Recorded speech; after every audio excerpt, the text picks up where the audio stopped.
You're listening to the Big Picture Podcast. My name is Bidemi Ologunde. So, my guest today moved from banking to healthcare investing. Finally, someone who understands both compound interest and patient capital. He builds corporate startup partnerships. At my house, the strongest partnership is my alarm clock and the snooze button. Their pilot never ends. As a board observer, he watches the cap table. As a dad, I observe the dinner table, then make a hostile takeover of the last plantain. He's big on data privacy. Same here. My passwords are so secure, even future me cannot raise the next round to unlock them.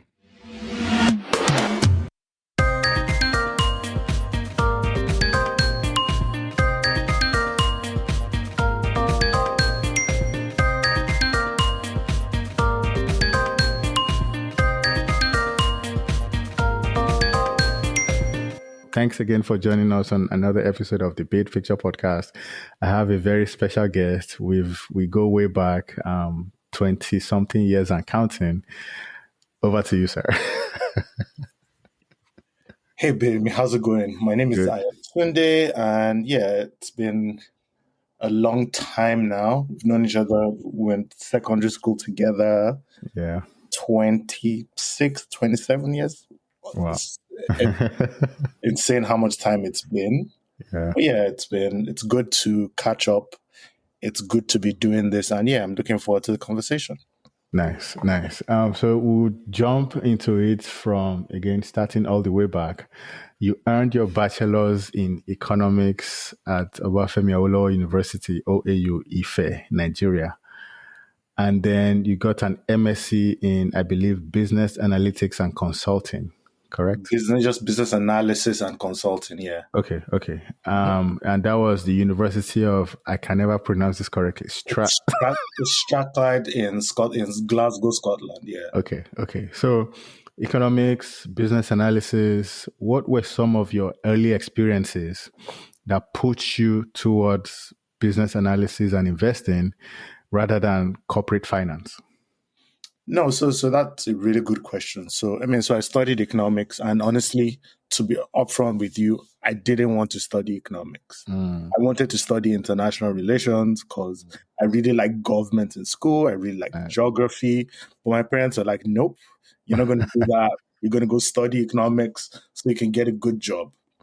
Anyways, did economics. But it was interesting, learned some really interesting things about the concept of, and it's a huge part of how I think about the world now, really focusing on economics, the different systems, how things work.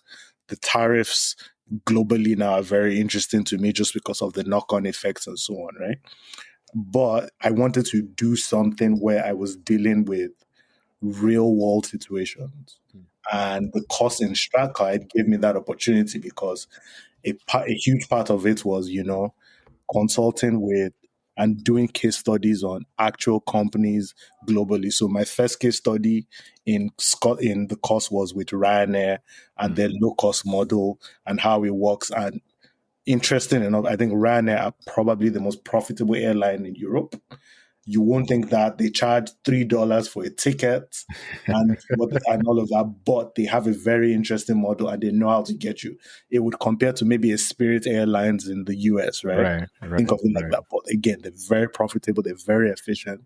Did a case study on that. I did a case study on all these various things. Interesting enough, my dissertation was on helping the Scottish police force evaluate performance and measuring performance across Scotland. And so it was basically Scotland has 9 police districts at the time.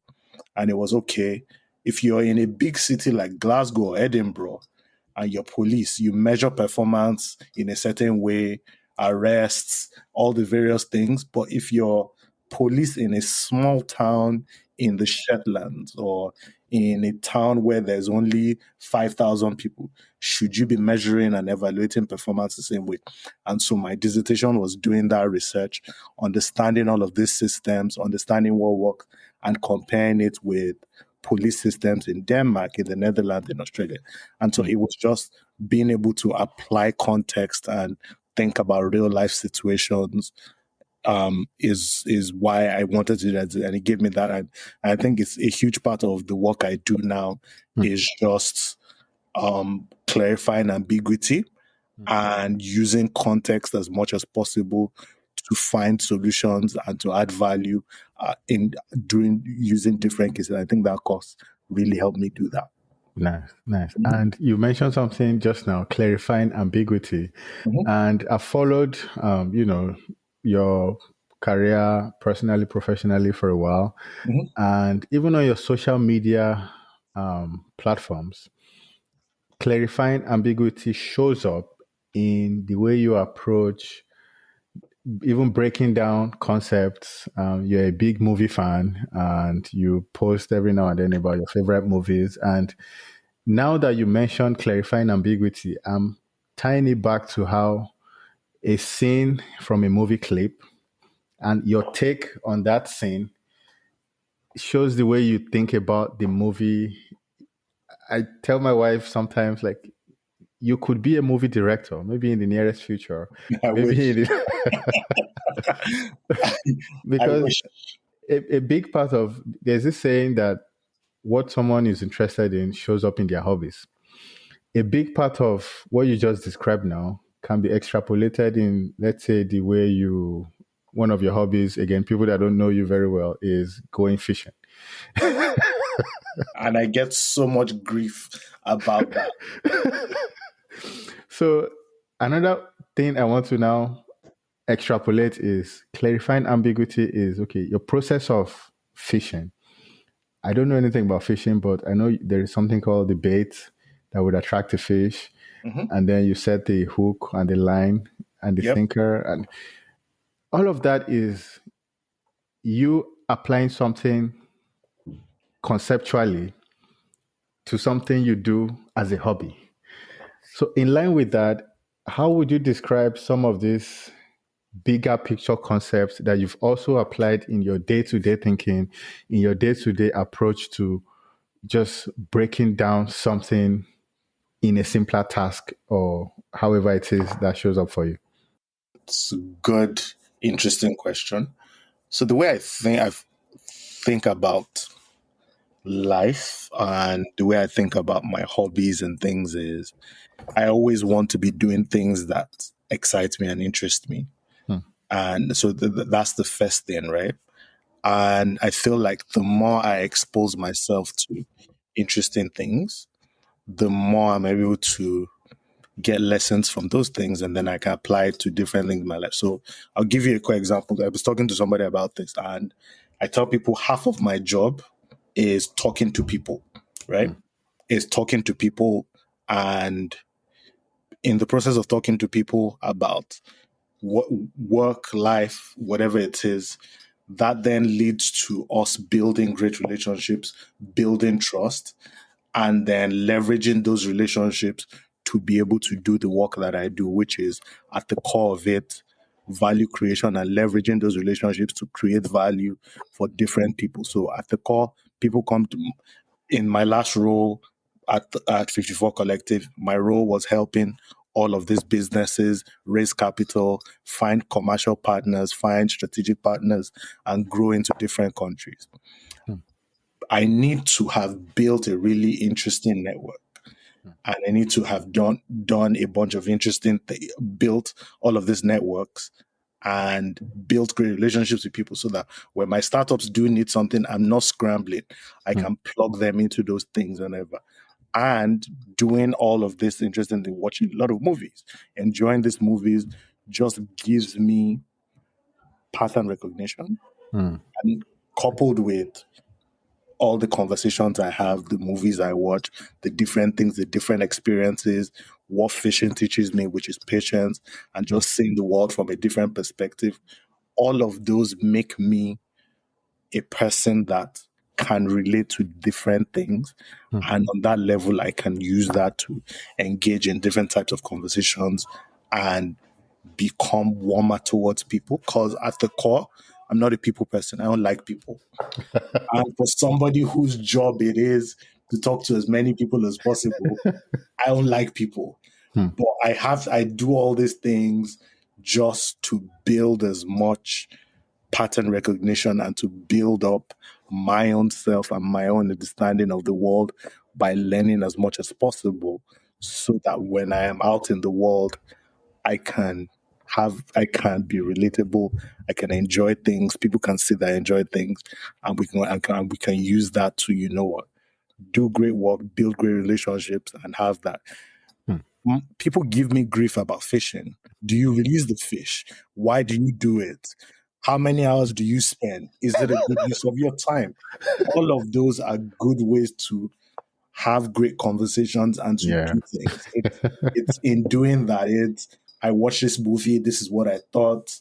It's all of this is just great ways to immerse yourself into people's world and empathize and grow that way. And I think that's why I do it. And obviously Yeah. I enjoy doing it as well. I enjoy watching those things. But I just started watching The Lord of the Rings again for maybe Again. the How many hundred times? maybe the hundredth time. I just started it last Wow. night. But yeah, I'm going to see something new. I just wrote an article. And another thing is all these things like fishing, reading books, listening to podcasts, listening to this, it inspires me to take interest in other more interesting things. My wife says I'm a fountain of useless information. Some of it is useful, but some of it comes in useful, right? Yep. But I listened to a podcast today and it inspired me to write a really article about just the work I do and how I think about it. But it was just something at the end of that article. It's a 55-minute podcast, really great podcast. I will send you a link after this if you want. Yep. It's called The Rest is Politics. It's by Mm. Alistair Campbell and Rory Stewart. I think Hmm. the idea behind it is um, Alistair Campbell is is a Labour liberal MP person. Rory Stewart is a conservative Okay. guy. But the idea of it is for them to disagree agreeably on the podcast, and they Hmm. do that. But they also then um, bring on all these really interesting people, and they had the former head of MI6 Hmm. on it. And yeah, it was just something he said maybe in the last 10 minutes of the episode. It was a great podcast, all of it, but it was just something he said at the end that made me just think about, okay, you know what, this is really interesting, and it's about the way I think about the world in terms of the premium on human relationships and that part of just continuing to provide strategic insight and clarify ambiguity. Wow. Wow. Yeah. And listening to you describe how you spend your hobbies now, for those who are not seeing this, I'm putting up a book that I'm almost done reading. It's called A Frozen Hell, Ah, the Russo-Finnish Winter War of 1939 and 1940. Basically, Russia invaded Finland. And there were so many geopolitical reasons for that. I got to know about the book from my friend who is Finnish American, okay. and she has read the book when she was much younger because her parents immigrated to the US and they made them read the book to understand their history. And of course, I'm like, okay, why not? I read tons of books and Hmm. I picked it up, and it's difficult to put down. I'm a Nigerian Good. from West Africa. I'm reading about Russia's war with a Nordic country. Hmm. The distance couldn't be much greater. It's like from one end of the world to another. Agreed. But I'm learning so much about the human nature. Reading about Russia and Finland, a war that happened 70 something years ago. And that just goes to show what you just described is you can be called fountain of useless information, but guess what? No information is useless. Mhm. There is nothing that would make me, I guess, become a Finnish general or a Russian general. I'm not even qualified. Mm-hmm. So reading the book for that purpose is by the wayside. Mm-hmm. However, there is a common thread to humans that you can only know from reading about other people's experiences, from watching a movie, a documentary, a TV show, listening to a podcast by other people talking about their own experiences. And there's always something to extrapolate Yep. from other people's experiences. So everything you just described, I can definitely relate to. I might have been called a fountain of useless information myself because people talk to you. And I posted something on Instagram recently. What you do in private shows up in public. Yeah. Someone who reads a lot shows up in how they have conversations about anything. You could be talking about the weather, but the way you talk about the weather would show, this person knows a few things about something else totally different from rain, cloudy, snow, and so on. So it's just fascinating to see all this play out in how people approach their career and how people approach their hobby. And like I described earlier, the way you approach something shows up in the way you approach other things. There's so many proverbs that addresses that concept. So to bring this back to your life story, back in Nigeria, you started out in the banking industry. You Mm-hmm. worked at a few Nigerian banks. Yep. For those who are not familiar with Nigerian banks, GT Bank, Standard Chartered, and then Sterling Bank, Mm-hmm. you developed what we would call sector expertise Yep. in healthcare, education, etc. What did the banking sector experience in Nigeria teach you about how value is created in those sectors in Nigeria? Again, great question. So I started out in GT Bank, did my and national service in Right. NYC in Ibadan, and did that.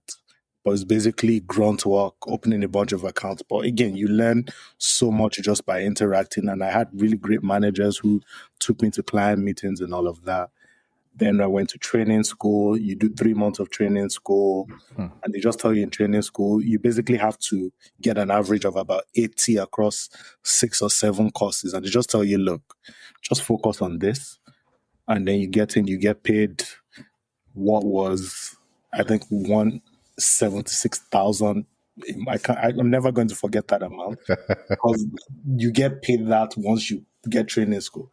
But what it taught me was, so I was in sales, commercial, retail banking, and you're in a bank, there are 25 other banks, and you're all selling the same product: savings account, current account, personal loans, not so much credit cards and mortgages at the time, Right. but savings account, current account, personal loans, salary advances, and so on.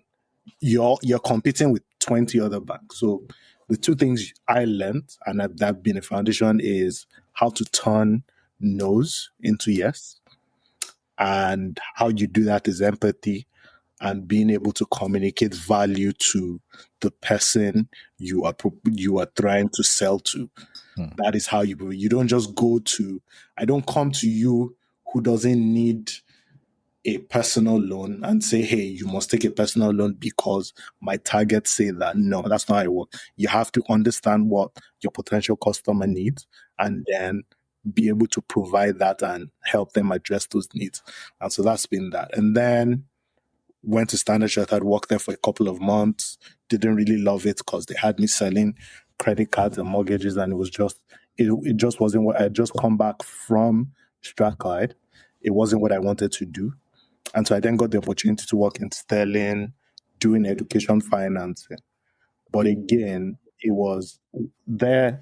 The first thing I learned was I joined a new department. The education team was new, and it was about figuring out how do you, a bank, sell to the education sector. Again, it's about what does the education sector need? How do you finance them? And the first thing, simple concept that we came up against is most loans are monthly repayment. So if you give the customer the loans are monthly repayments, right? Hmm. But schools get paid 3 times a year. They collect school fees 3 times a year in Nigeria. Right. And so the first thing you had to do was ensure that you structured the loans to ensure that you got the money. And then you started to think about solutions that help the bank, that help the school attract more paid students. How do you make the school more efficient with school fees collection? How do you help them in the time when the school fees are not coming in? They still have to run. And so it was thinking through all of that, thinking about that value chain and being able to say, right, how do we provide the right value to this? And I think that's what it teaches again, and then move to healthcare. And I think it's in healthcare that I really started to cut my teeth and all of that. But the one thing that happens that happened in healthcare, and the one thing that moved me from healthcare almost to the point, and I know we'll get back to it later, the impact investing space and so on, is you're financing healthcare and you're financing hospital projects. You're bringing in all this equipment. You're financing infrastructure projects. You're doing this PPP project at 25% interest rates. Now, in a country, so what then happens is the hospital immediately they have to increase their costs and increase their prices and their rates to be able to meet those costs. Now, in a country with very high poverty rates, very low health insurance penetration. I think maybe if you're lucky, maybe 10% of the country has access to some form of health insurance now. It's a country of 220 million people, depending on who you ask, right? And so once you do that, even though, yes, you're improving infrastructure, you're doing that, but you're increasing the barrier to healthcare.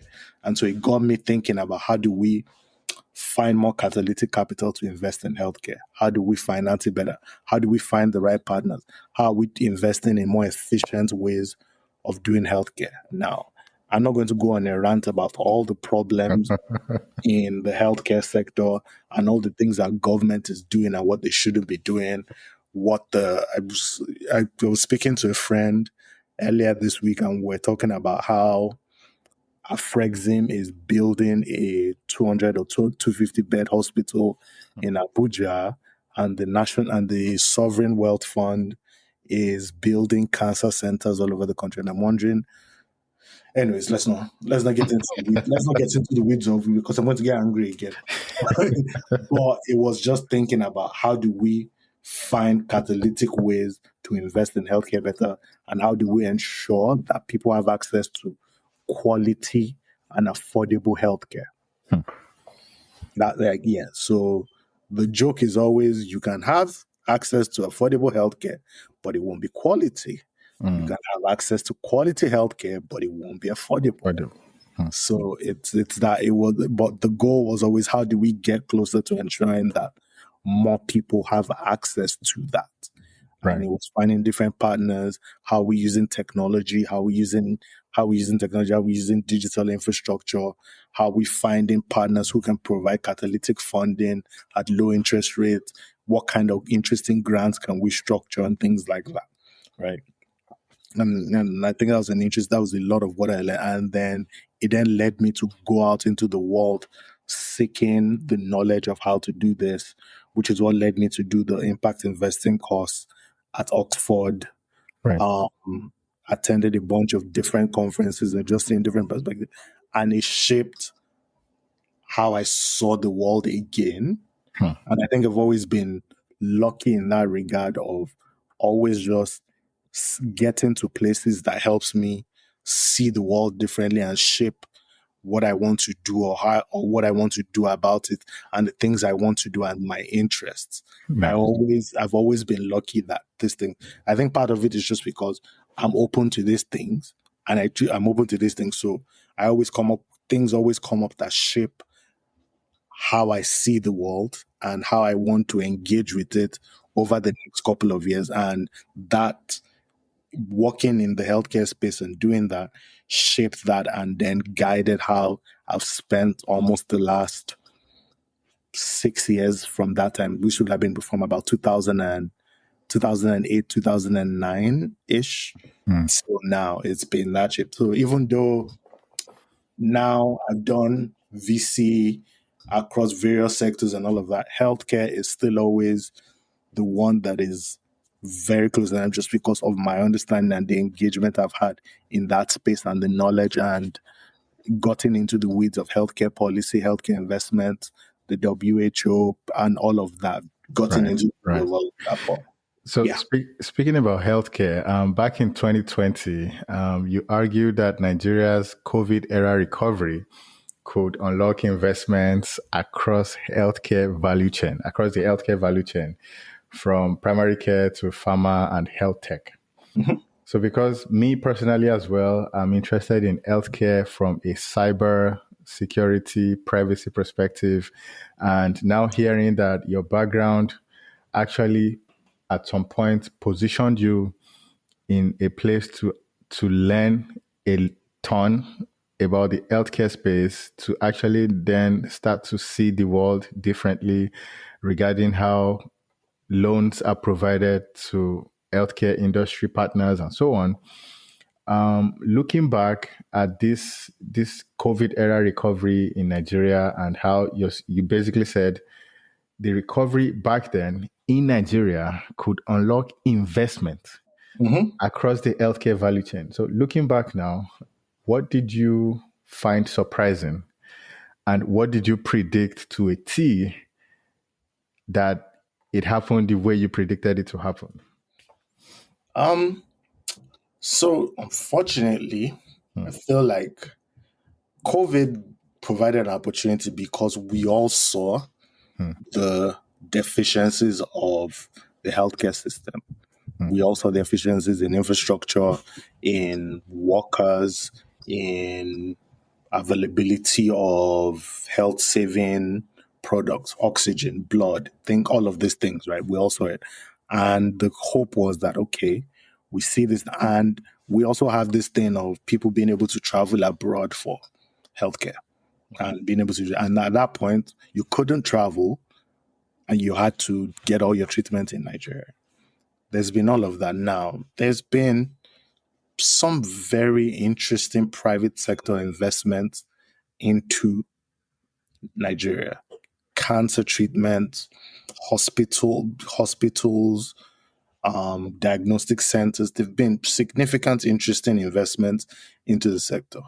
Now, now where I go back to is you can't solve the problem of healthcare with just private sector investments. There has to be if the government has to do its part. And it's the same way I feel about development in Africa. It's the same way I feel about even venture capital.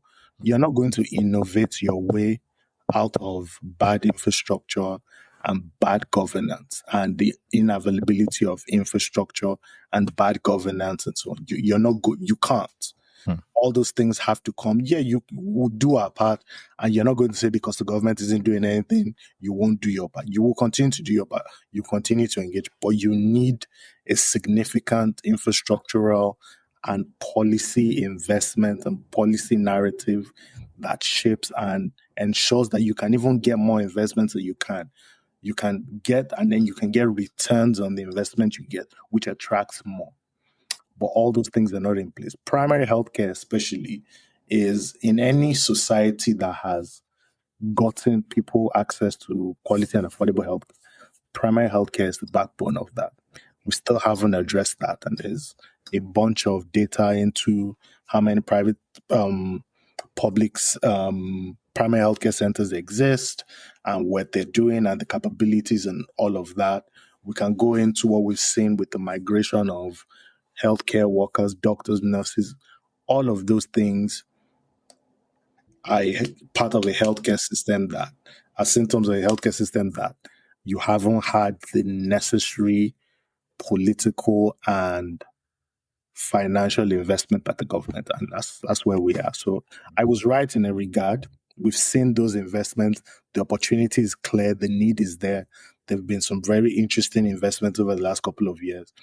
Unfortunately, it's still not enough, and we're still way behind with it. And we still have a healthcare system that isn't providing the outcomes that hmm. we need it to be providing. Because at the end of the day, outcomes are the most important things. Right. if you look at maternal mortality rates, child mortality rates in Nigeria, all of those things, those outcomes are shameful. Hmm. And it is because those political and financial investments from the government have not followed the momentum that we created from COVID and some of the investments from the private sector, both on the pharmaceutical and the clinical side, and the health, and as well as the health provider side.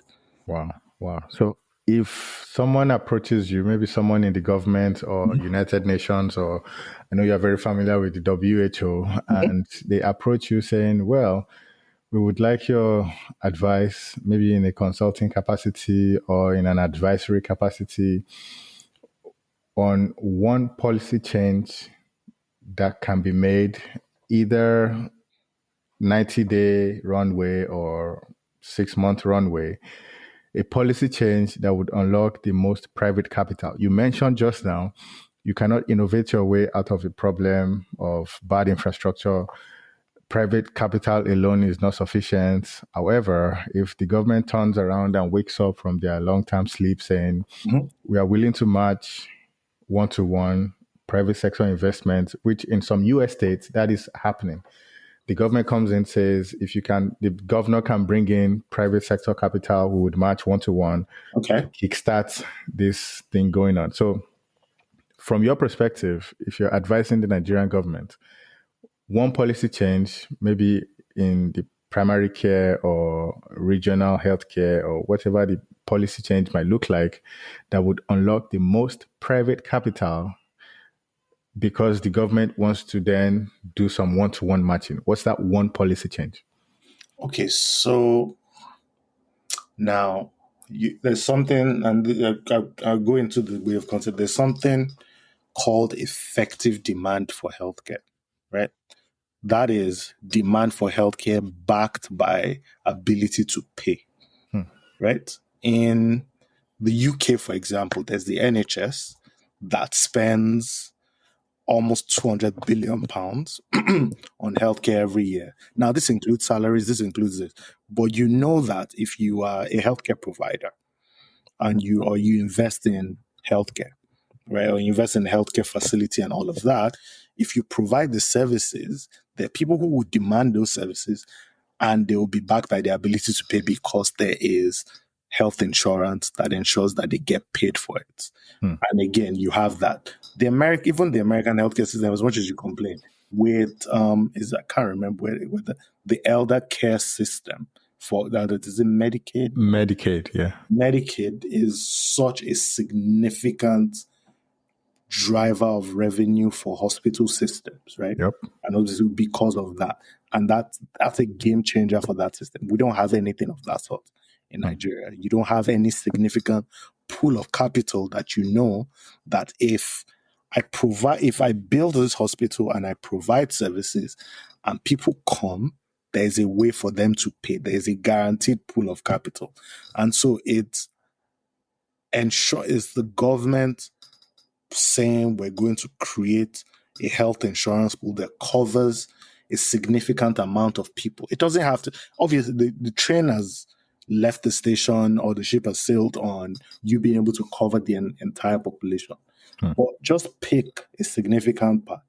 Mothers and children, mothers, pregnant women and children up to the age of 15, and say that every child and every pregnant woman will be covered. And there is a pool of funding that ensures that if the hospitals provide services to these people, they will be paid from that pool of funds. Look, you're going to just do that as a pilot, and you will begin to see how it unlocks. But there are all of these different health insurance schemes, all in different parts of the country. But the process of unlocking that capital, it's the same. So, for example, it could be, so we have a federal system, but it's the same. We have a federal health insurance system and all of that for the federal. But if you're a hospital in Lagos and you're a hospital in Ado-Ekiti, it's the same tariff you get for treating patients. That doesn't work. And these are some of the things you have to address. So you have to create these kinds of systems that guarantee and ensure effective demand so that when people then provide healthcare, they have a way to pay. So you can have investments that ensure that people in that category can get access to healthcare, and then you can build on some of those successes. But these are some of the things we have to do that I think we haven't done. And any day now, because there's no time like the present. And if you start today, you still get significant results and do that. But I think that is one good way to think about it. You know what's funny? I haven't thought about healthcare and things like this in a really long time. So yeah. Wow, nice, nice. Thanks for sharing your perspectives. And another thing in your long career so far is you served in a global health roles and evaluations and so on. The WHO Innovation Challenge, I wanted to say recently, but it's been a while. You Been a served while, as an investment manager and external judge for the WHO Innovation Challenge. So briefly describing what that entailed. And my question now would be, what was a criteria you relied on when you wanted to decide which health innovations deserved a yes versus a no during that innovation challenge? yeah.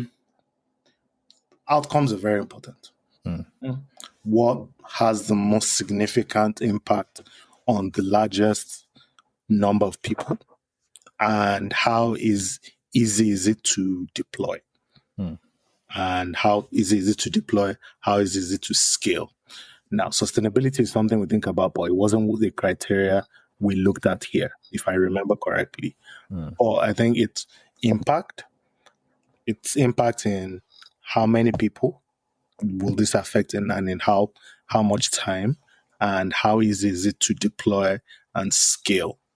I think those are very important for how you think about these things, because half the time you're in low resource settings, right?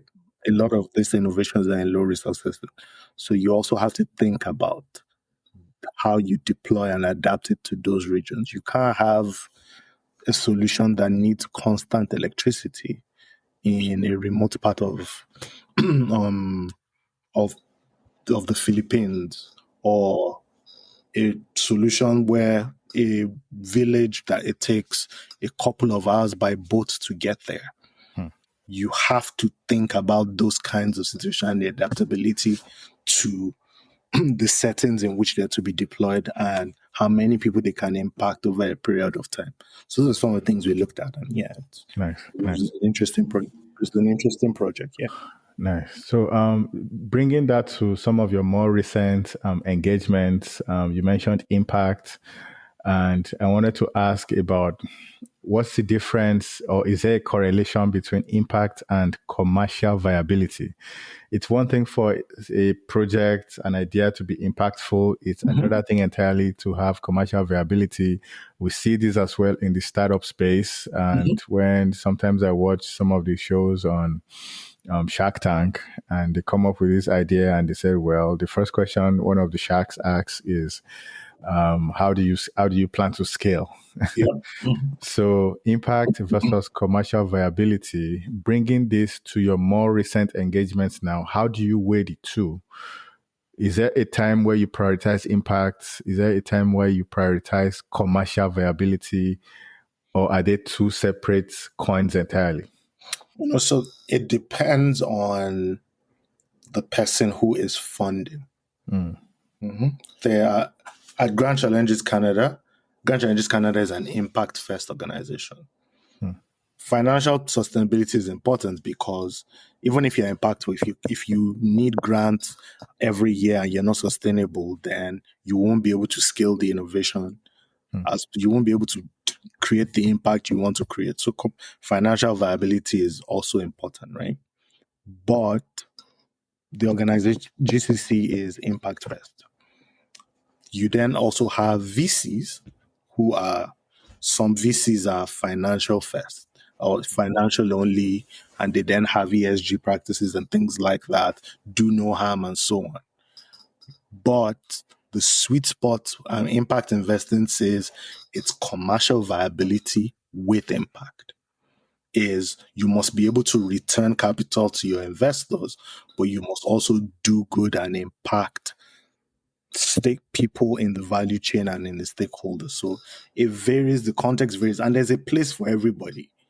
Like there's solutions that are not going to be viable. They're not going to be financially viable, which is why you have the Bill and Melinda Gates of the world.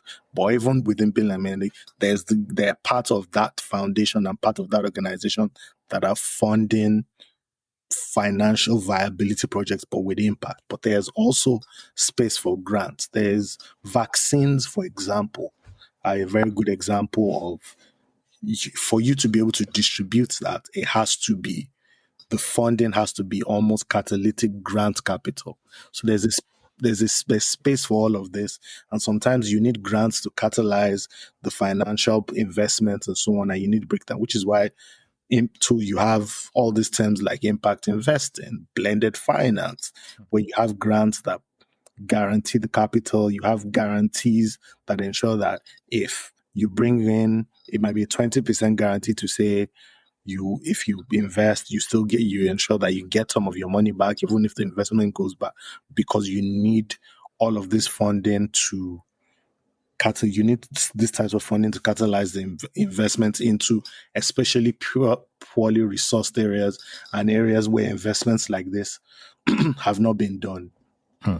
UNDP have a directory of investable projects that are both financially viable and have impact. And they've done some really significant work across various sectors and across a significant number of countries where they're all of these different things. So if you're an investor or some kind of investor, you're thinking about infrastructure projects and all of that, they've built that. And so that's a resource that you can use. But there's space for all of that. But I always feel like you can't, like, there's space for that. Like part of my role is getting grants for some of the startups and saying we need a grant to be able to do this, just to ensure that there is just to test some of these things. But also you also need equity, because that also shows that you're financially viable. Sometimes you need debt. Debt is what you need to do some type of things. Equity is too expensive to use. So it varies on, again, it's about context, it's about the different types of projects that you're doing. But Nice.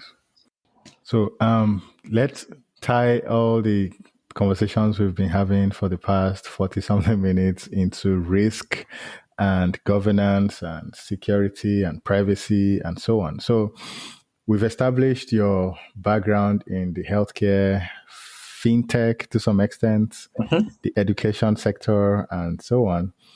In your most recent role, you handled partnerships yep. for, you've described how your job was basically to source funds for startups, to put it simply. So when you're evaluating startups that need money, grants, financing, and so on and so forth, and you are evaluating how they are handling financial data or personal health information or any other sensitive data, what's your minimum requirement in terms of security and privacy before you back a pilot or a round? So in thinking, some sectors are more, what's the word I'm looking for? Are more strict about data and privacy than others. And so if you are, so I say this, and it's something I think about all the time. I say to startups all the time. When you're looking to partner with a potential corporate, or you're looking to partner with a larger institution or a larger startup, you should think about how you create value for them, commercial value, right? But you should also be able to ensure that if there's data exchange, you have the systems to be able to protect that data. You have all of the, I'm sure you know what I'm talking about, all the industry standard certifications, Right. to be able to take on that. I'll give you an example. There was a startup of ours that Unilever commissioned to help source feedback on products that were being distributed at the retail mom and pop shop level. And so if you bought Dove soap, for example, in a particular location, the startup's job was to get the phone number of the person who purchased it, and then text the person a couple of days. Did you like the product? How is it? Was it to sell? But basic questions and feedback so that Unilever has a clearer idea of where their products are, people are enjoying it, the feedback, and so on. And we'd gone very far, but their team, their data protection team, and the data infrastructure came up and said the startup needed to get it. But I can't remember.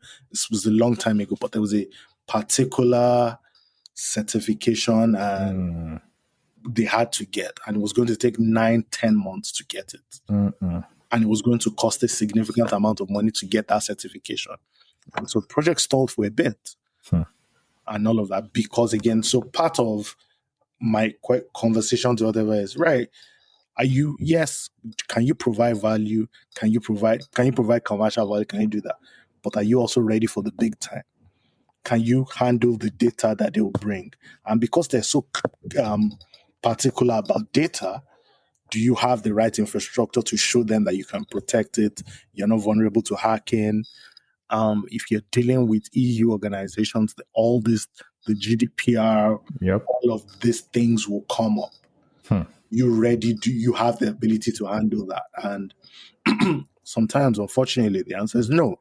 And so until you're ready, we can't go forward with helping you with that partnership, even though there's willingness on both sides. But the data privacy and the infrastructure and the ICT policies and the certifications and the robustness of your own systems to take on the data to be able to do all of this are so important. And so these are things that have come up.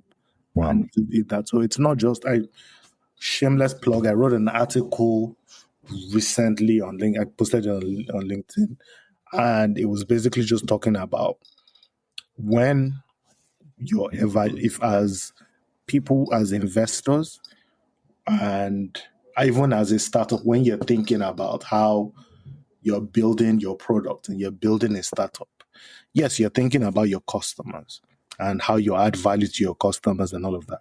But are you thinking about how you add value to potential partners that give you access to distribution, give you access to customers who lend you money?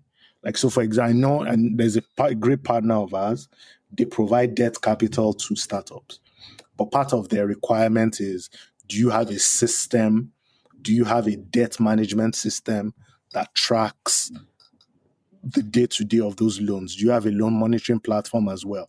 Do you have the right systems in place? There's a good example. Like, it's just complete from the, but do you have a good system to say that if you give you even have a good way of assessing the people you want to give the loans to at the core level? Have you lent before? And these are some of the, but so it's thinking about those things is, are you ready for the big time? Are you able to add value to people in your value chain that unlock capital for you, that unlock market access, that unlock distribution, that unlock traction? And are you building with that in mind? And as an investor, are you assessing your ventures that way to say, right, this venture, we're going to make this investment, but they're an embedded finance solution. So they're going to need debt capital. Do they have the right tools to be able to unlock that capital? They're a startup that provides insurance services to customers. But how do you unlock access to a large pool of customers at once? Because you don't want to go door to door. It's very hard work. You're going to spend a lot of money on marketing, conversion rates, and so on. What kinds of platforms and what kinds of potential partners can you leverage to unlock this capital, to unlock all of these opportunities? The question then is, do you have what it takes to get those guys to come and partner with you? Part of that question is data, because they're going to give you, if you go to a telco or you go to a bank or you go to all of these guys, they have regulators who are very conscious and who are very strict about how the data of their customers are used. Or let's not even go into healthcare. Let's not even go into healthcare. All of those kinds of services. There's such strictness about it and regulation and all those. So if you're a startup that cannot take on and manage all of these concerns with data, with cybersecurity, with getting hacked, then you're not going to get any traction. Right. And so yeah, these are also things to consider. Yeah. So in line with what you just described, I wanted to touch quickly on macro shocks and founder resilience, because Mhm. basically you basically just described how there are things that are going to happen on both sides of the conference room table Yep. that are going to be unpredictable. One person is not going to be able to answer a question satisfactorily, and so on. And from my personal observation over the years, between 2022 and I believe 2024, there was a funding slowdown. Yes. So, what patterns did you notice in how founders navigated that slowdown? And because at the beginning of this episode, you touched on how you pay attention to pattern recognition.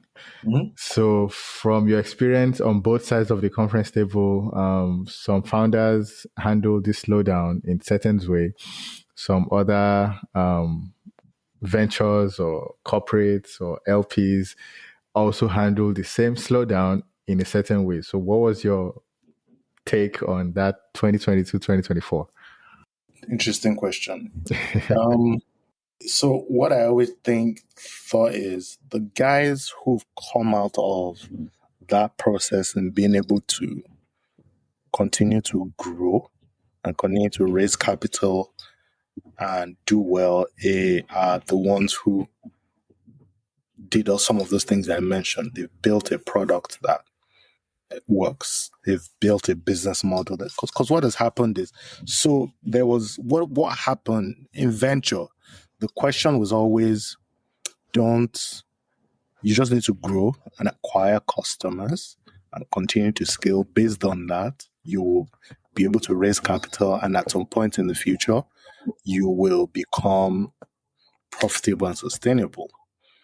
All of a sudden, there's a shift to um, how much is it costing you to acquire customer? What are your margins? How profitable? Like, when do you become profitable? Is your business model strong? All the questions that were not being asked before.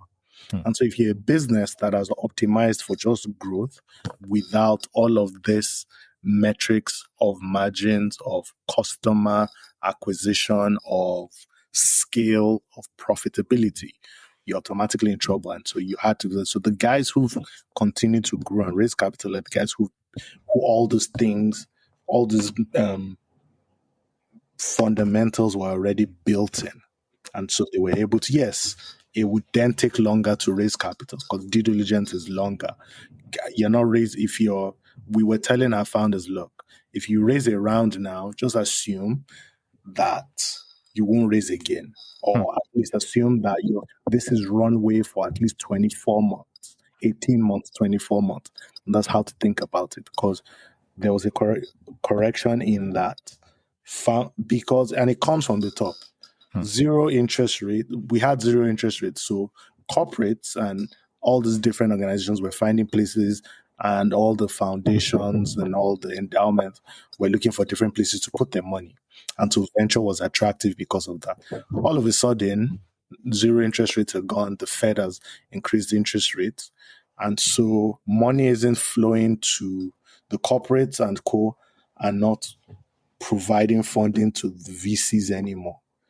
VCs then can't invest as much, or they can't invest at this level. And so there were only a few VCs, and they were very circumspect about the kinds of investments they were making. It was taking much longer, and all of this. So you have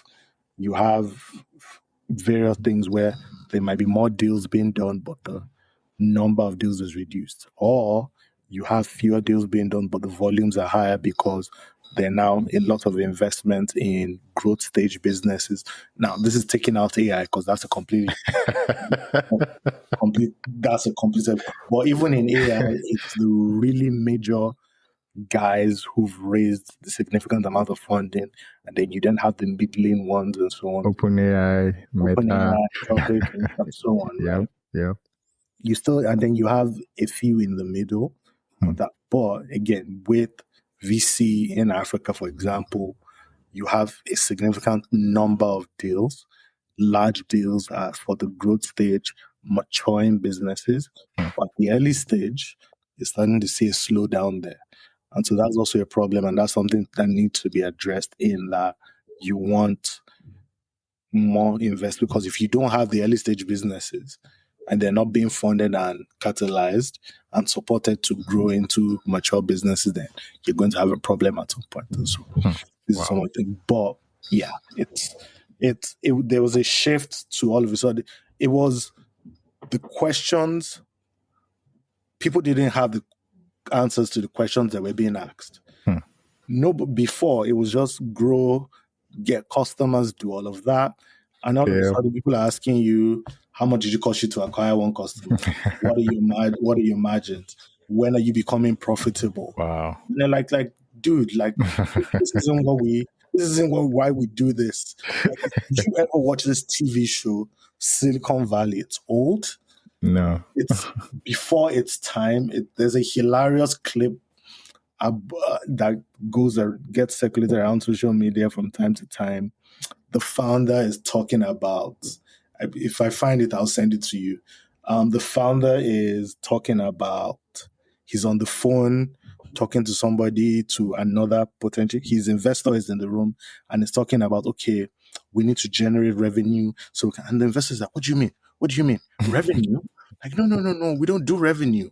Like, don't forget about revenue. You need users, because if you do revenue, people will ask for more and it's not enough. And it was this, it's way, I watched it maybe 10 years ago. It's way before its time. It's hilarious. It's so good. Nice, nice. Yeah. So, be mindful of your time here, I wanted to touch on some of your leadership principles as they relate to your experiences so far. So, at the beginning of the episode, you described how empathy plays a key role in brokering partnerships. Yep. So let's do this quick case study. There is a scrappy startup that is looking for money from a corporate. The corporate is designed to move slow naturally, as corporates do. Yeah. So, how would you describe how to build empathy? How to practically build empathy if this startup has approached you to be their bridge to talk to this corporate, and well, the corporate is by design a slow mover. So how would empathy play a role in bridging that gap? So, and this is a problem startups make all the time, is that you assume that if I'm going to pitch to Sterling Bank, I'm pitching to Sterling Bank. No. It has to be, what does my startup do? What value does it add to Selling back. to Sterling Bank, right? And then is it that we're helping them generate more loans from which kind of customers? Are we helping them generate more deposits from what type of customers? Are we helping them reduce costs? How are we making them more efficient? Is it their technology costs? Is it their cost of acquiring customers? Is it giving them access to more customers? What kind of customers? When you think about that, it starts to give you an idea of which department within the bank or within that organization is responsible for that. You then go and meet the person in the organization whose KPIs are aligned to what your solution does. So you go to the guy and say, look, this is what we do. This is what we do. We understand this is what you guys are trying to achieve. We can help you do this in the next 3 to 6 months. This is how we will do it. Let us work at this. And so you've thought about their problem, you've thought about who in the organization is responsible. The goal is to make that person your champion. Hope the goal is that person is senior enough, person understands the bank, and those are the characteristics you want.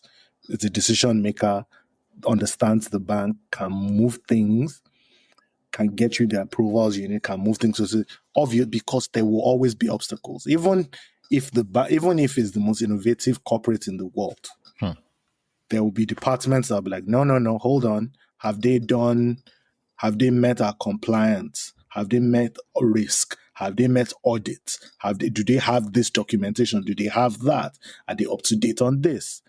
You need somebody who can foresee all of those problems at the beginning and say, you must have this. You need somebody who can get you through all of those doors and ensures that the meetings you're going for, you're not saying the same thing, but you're progressing and you can show that. Because what you also have is, I used to work in a bank. You had monthly performance reviews. In fact, you had weekly performance reviews. Wow. You had weekly performance reviews. So if you come to me and tell me about a solution, and I can't see the solution helping me in your weekly performance review, helping me in 1 year, and it's going to take 6 to 9 months on whatever for your solution to get through and help me, it's a waste of my time. You also have to make it easy for them to say no or say yes, and easy for them to be able to integrate into it. Because the worst thing that can happen is a long maybe that doesn't lead to anything. You want to be able to say, let's do this. We can get this up and running and have a pilot in 3 months. If the pilot works, let's move to this stage. It's things like that. And so it's not just, I know somebody, let's go talk to them. It takes a lot of work. And yes, you have pressures, you have all of things. But if you do all of that work at the beginning, then it's easier to then go and start to get results and get traction. Nice. And to really touch on the last leadership-related question, when you meet a founding team, maybe you attend a conference or you meet them somehow, somewhere, what are those signals that makes you think, these guys or this group are going to figure it out even way before traction shows up? I stole this from my manager. There are a couple of things, but I stole some of the money. When you think about it, it makes sense. The first thing is you want somebody who has a great relation to the problem. In that the thing that they're trying to solve or what they're trying to achieve, they are the right person to solve that problem because they've thought about it, they've encountered it, they've done a significant amount of research, they've worked on it. And so at the simplest level, if somebody wants to solve a problem affecting nurses, it has to be, okay, were you a nurse before? You've encountered problems? Have you spoken to 1,000 nurses across different sectors, across different geographies to understand the problem? And you've done that research and you have significant insights that are different from everybody else. You've encountered the problem. Maybe it's come from a family, something has happened, things like that, right?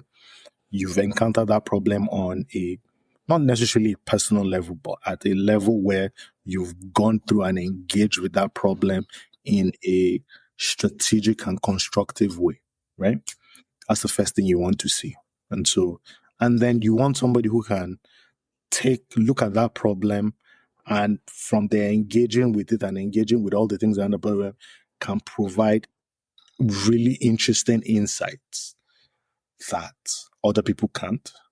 And they make the problem sound simple. They can articulate it in the simplest way possible. These are some of the things, right? And then you just want somebody who has shown grit. Because no matter how good you're going to encounter problems. So grit is super important. And then once you have that, then you can begin to have conversations and you can begin to figure out what, obviously, you might not even have the right team in place yet. but you can get that. How do you manage people? All of those can come and all of that. But at the core of it is, at the very early stage, those are the things you look at. Because at that point as well, the founder and the person who is going to solve that problem is the most important person. Right. Then you go down the line. Right, right. I actually agree because part of my own background is intelligence, counterintelligence, security, and so on. And we see this all the time. You're trying to solve a problem that some government agency has, and then they bring me on as someone to consult and so on. And I'm thinking, well, this problem you have, this approach to solve it would be like, okay, you need information on a particular criminal group. Well, maybe you ask someone who has either been part of that group before or someone who knows someone intimately who was or is a part of that criminal group. And the police departments do a lot of this when they talk about community policing. Mm-hmm. You want people to give you information, people who live in that community. Yep. You don't want someone who has read about the community on Wikipedia to give you information. No, that's never going to work.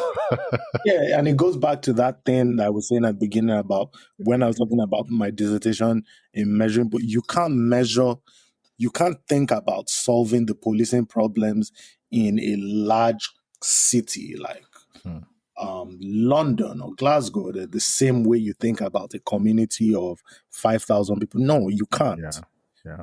You can, yeah. Wow. So to do some rapid fire questions, not really rapid fire. It's more of asking about your hobbies and your favorite travel. I know you like to travel. Last year you were in Brazil or South Africa. I Yeah, forget. I can't keep track. So so we moved to Canada 4 years ago. nice. And I've spent the last 2 years out of those four on the road. Wow. But this year is the year where I am sitting at home Nice. and qualify for my Canadian citizenship. So Nice. So you also love is an understatement, movies. And for some background, you just said you're rewatching Lord of the Rings for the 2617th time. at least. So any other movies, TV shows, or is it specifically just movies you like to watch? No. So I watch movies, I watch TV shows. I don't really rewatch. I can rewatch clips of TV shows, but I've watched a few TV shows. The West Wing, I have rewatched it a couple of times. But it's really not. But I really like The West Wing. I've rewatched The Newsroom as well. I really enjoyed that. But movies, I will watch anything. John Wick is a fave. Yeah. Why would somebody just kill a guy's dog? And at that point, you're just asking for trouble. I don't know what to tell you. John Wick is a fave. The lot of there's so I've watched there's so I can't even the Lord of the Rings, John Wick. I love the Harry Potter movies. I was going to mention Harry Potter. Yep. Some people feel some type of way about that. The Godfather movies, Casino. Nice.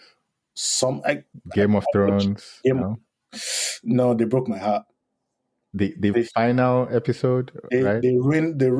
I didn't go through. Look, dude, I bought T-shirts. I had mugs. I had brooches. Oh God! I had brooches. Hand of the King. All of that. I had T-shirts of all the houses. Wow. I had the names of all of the houses. The motto of all of the houses. Wow. Videos. I was in internet group chats, arguing, dropping theories. I was in regular WhatsApp group chats, fighting, doing all of that. All of that for them to say, for it to be brand broken. Come on. It's wonderful. It was there's never been a show like that where the whole world was locked into saying what happened, what's happening, the collective grief at the Red Wedding, all of these things. Yeah. And I thought it was going to be Arya, but then they tried to do a spin-off. They made her sail off into It's the just it yeah, was just a mess. They just made it a mess yeah, because they were in a hurry to go shoot a Star Wars movie, and yeah, yeah. that writer guy. Yeah, let's not even again. So yeah, so That's another episode of this podcast entirely. that's another thing. So I mean, TV shows, movies, podcasts. I read a ton of books as well. I've recently given up that I'm never going to be able to watch all the things I want to watch. I've accepted it now. So Mm. that's fine. I will watch whatever I watch whenever I watch it. So much I want to see. Yeah. Um, I go fishing. So I was going to ask about that. How did that start? When did it start? And you posted something about how you take pictures with your wife. You're not smiling, but you take pictures with fishes and you're People smiling. say that. Like people say that she says it, but like, look. So how I got into fishing is a movie. I watched a movie. It's called Salmon Fishing in the Yemen, Hmm. and the way they talked about it, it was just a really nice movie. The way they talked about it, fishing, faith, if you're into that kind of thing. Hmm. And so some scene in there about there is a there is a sheik who is who lives in England and has a ton of money from the Yemen. He wants to bring fishing to the Yemen, which is in the desert. Hmm. It's a ridiculous idea, obviously. Hmm. They get some expert in the British Civil Service in the Department of Fishery to assist. That guy says it can't work. And there's a whole back and forth. They start to go on and progress with it. And there's a particular part where the sheikh obviously believes in God, he's Muslim and all of that. And then the British guy doesn't believe in God, obviously, he doesn't go to church. And so the sheikh asks him that, do you consider fishing? Like you're a fisherman, you have your own fly fish, you have all of that. Do you consider fishing a good use of your time as a man of science? Hmm. That you wait for hours and hours and you don't catch a fish or you don't get a bite, is that a good use of your time? And the guy says no. He says, yeah, but that's the same thing as faith. Like you do it even though you know it will take a while, it might not. But at the end of the day, when you get that fish, it's a huge deal and all of that. And there's a whole philosophical conversation. And some of that resonated. It looked exciting. And then I tried it a couple of times. Yeah, it's been interesting to do. I've enjoyed it. Nice. I've Nice. People ask me why I've traveled to a bunch of places to go fishing. Wow. It's, it's wonderful. You like what you like. I like what I like. Yeah. So yes. Nice. Yeah. Nice. It is. Mhm. This has been a great conversation. Thanks so much for coming on. And it's one of those things where I've had a podcast for 4 years and some change. 4 years, 6 months, 7 months, thereabout. Recently had my 400th episode. So I saw that. And I keep thinking I should have had you on from like day one. No, this now is good because now is good because there's a lot more to cover and there's a lot. I think I'm a lot more interesting than I was 4 years ago. At least I'd like to think so. So I mean, that should be the goal because me personally, I read, there's an entire room in this house full of books. good. And I keep by every Amazon book, every Amazon package that comes for me is a book. Every other package is for my wife. Of course. And you probably can relate to how you see something in the front door is in her name and again, like again. Yep. Every other day, man. Every other day. So, but it's yeah. I don't know. I like what I like. I like reading books. I read things that she sees a package for me. It's a book, of course, and she's like, "Who is this person?" I'm like, "I don't know. I saw this person on the podcast, and then I bought the book." Yeah, same. So there's some podcast I also listen to. It's called The Rest is Classified. It's about spies. It's about spies and all of that. Nice. And both of them are authors. They've written different books, fiction, non-fiction. It's just really good. And I just buy. I keep ordering. I keep buying books. I keep getting books. I don't know when I'm going to finish reading all of them between everything I have going on. But Now I read 2 books at a time. So it's I don't know. It's you like what you like. I don't know what to tell you. I've pre-ordered books in the future when the author of course, releases the book, of and then course, I so you get forget, it the next day, and and then then I the book just forget, comes. yeah, and then the book comes, and I'm like, wait, is this a gift? No, and then I go on Amazon. Oh, I pre-ordered it 6 months ago. So yeah, Yeah, thank but you so much. hobbies are important. Yep, definitely. Thank you so much once again. It's Thank you. always great to catch up with long term friends, and yeah, hopefully do this again sometime soon. I look forward to it. Thank you Thank so you much so for much. having me. I really enjoyed this, and yeah, I enjoyed the rest of your evening. You too. Bye.